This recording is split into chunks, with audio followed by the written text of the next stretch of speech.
thanks for popping in back over here at the VS Zone. So, what happens when ECU tuning goes wrong? I'm gonna show you what happens. Check out this video clip right here.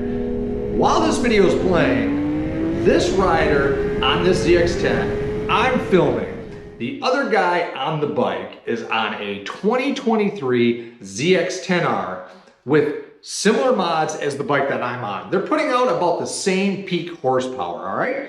The guy riding that bike is a friend of mine. This helmet head's been riding with me for decades. He's a good rider. We weigh about the same. These bikes are geared the same, and we're even in the same gear. And you notice what happens in this launch of a pole. This roll, I even gave him a little bit of a jump. Well, he took off a little early knowing what was gonna happen. But check this video out. You guys see what happened here. All right, so having seen that, this is exactly what goes wrong if you have your ECU tuned or your bike set up by somebody who is BS and doesn't know what the heck they're doing.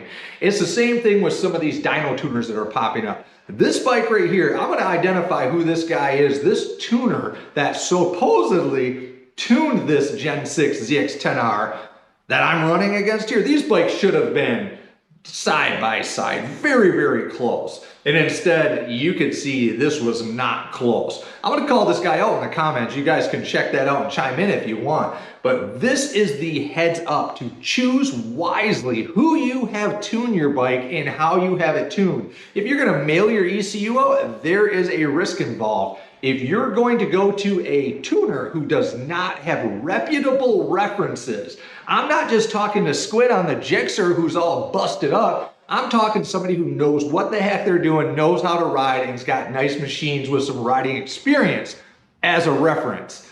So you're gonna wanna ask those questions, because if you don't, this video is that example, is what is going to happen to you. And in the end, it's gonna cost you more money. We've got tuners that know what they're doing, that are making bank because they're having to spend their time fixing the messes from other guys who claim to be tuners or know how to tune, and you're ending up with this result. So this is what happens when your Gen 6 ZX10 smacks down another one, cannibalizes it, and it really shouldn't have.